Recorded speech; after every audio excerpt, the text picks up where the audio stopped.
Complete domination from Arsenal at the Emirates as the Gunners extended their lead at the top of the table. Spurs had a clear game plan, but it didn't take long for Arsenal to break down their approach. So what tactics were on display? Let's take a look, focusing on that all-important first half. Spurs were rarely looking to press when Arsenal were in their own third, meaning the Gunners were able to move up the pitch fairly unchallenged. And with Spurs looking like they could potentially have a front three in the press, it was important for Arsenal to build with at least a back three to even up the numbers. And initially, that was primarily through keeping Yuri and Timber deep, while the midfield formed a box with Calafiori inverting high up the pitch like this. And in the opening exchanges, Spurs did look to press when they could, with Richarlison being the trigger, and when he stepped away from the midfield, it would be the signal for Kudus and Ober to push up, with Palhinha and Betancourt backing up the press.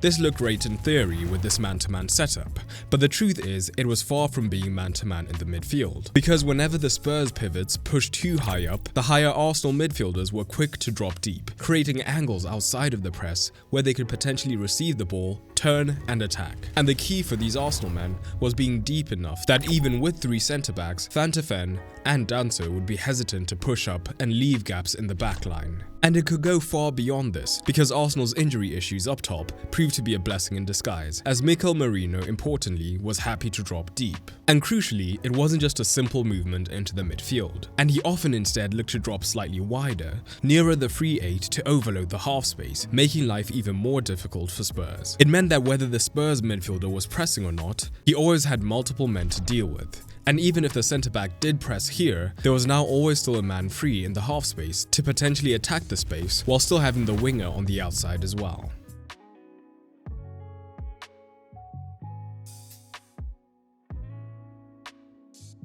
And here's where we see the massive benefits of the squad Arteta's been building over the years. A squad with players comfortable playing in multiple areas on the pitch. We saw constant rotation everywhere, but particularly between Merino and Saka, as the Spaniard was happy drawing the attention of the centre-back or the midfielder, and then moving wide, creating the momentary confusion for Saka to potentially get on the ball during the rotations.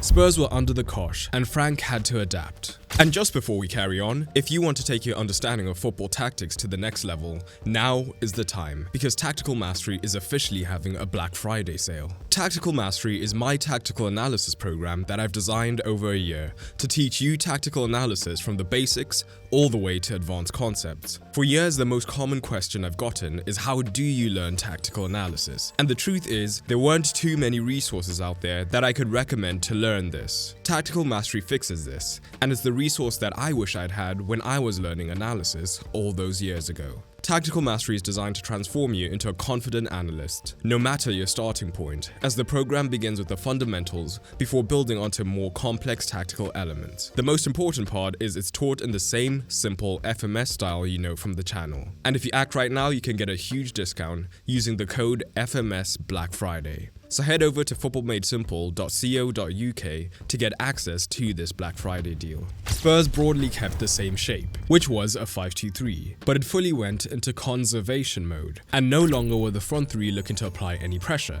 Instead, Richarlison's chief aim became tying up the deepest pivot, with the wingers also tucking in, although at times Kudus did get caught a little bit higher up, in case they shifted into a press, and that did create a potential vulnerability down the Spurs' right-hand side.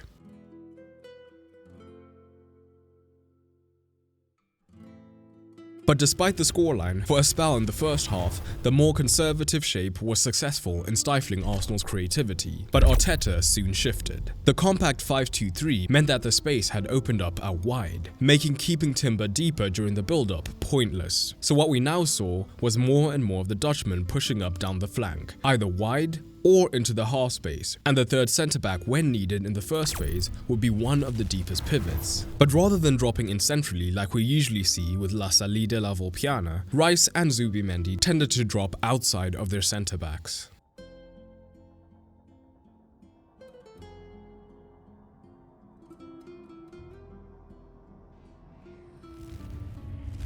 The goal was to stop Spurs from defending how they wanted, which was heavily protecting the centre, as now Arsenal were beginning to build wider overloads. And the pass into the wide region from Arsenal was then the trigger for the Spurs press, with either a midfielder or a wing-back being forced to commit, and this could potentially open up space through the centre or the wide regions. And Timber being liberated actually made Arsenal rotations down the right even more fluid, as he was happy here or here. And when he hugged the touchline and Merino and Saka were both in the central channels, the vertical rotations, which is who was dropping deep and who was pushing high, became even more effective in helping them to lose the defenders.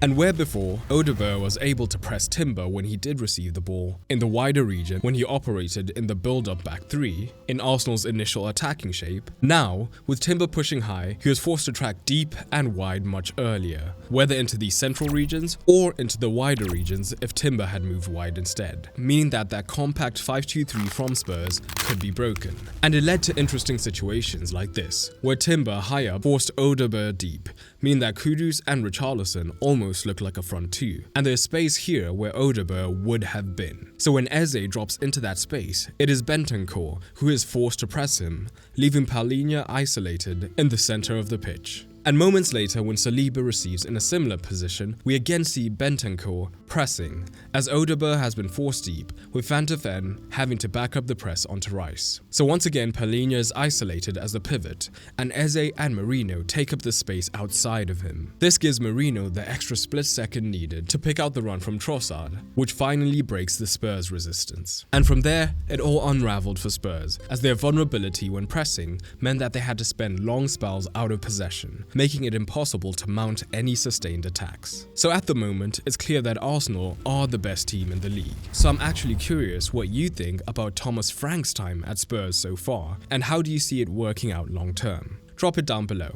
And don't forget to check out Tactical Mastery while our Black Friday deal is still on offer for a few more days.